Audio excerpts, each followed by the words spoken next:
John Murphy. I was 9 years old when the march happened, so I was not here.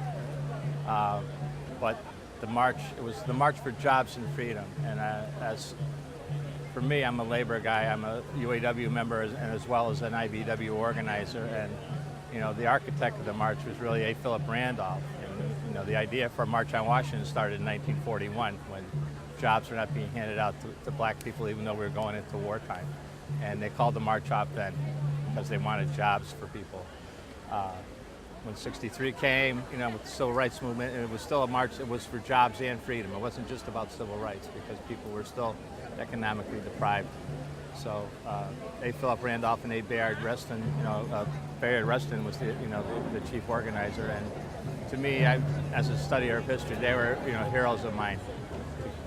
To pull off what they did in that day, without social media, without websites, without cell phones, and what they amassed in a short amount of time was really incredible.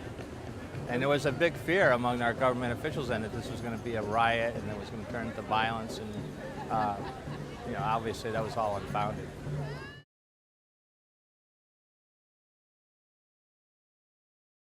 Again, as a labor organizer and a union member, I belong to 2 unions. The work isn't finished yet. The dream hasn't been realized for a lot of Americans. If anything, our wages have been stagnant for 40 years, and a lot of the stuff Dr. King was talking about, right before he was killed, he was organizing a Poor People's March on D.C. that never came to fruition. So there's still a lot of work to do when it comes to economic justice and racial justice. Obviously, we still have a long way to go with Trayvon Martin and the other things that go on in this country. So it's a celebration of how far we've come and a check-in on how far we still have to go.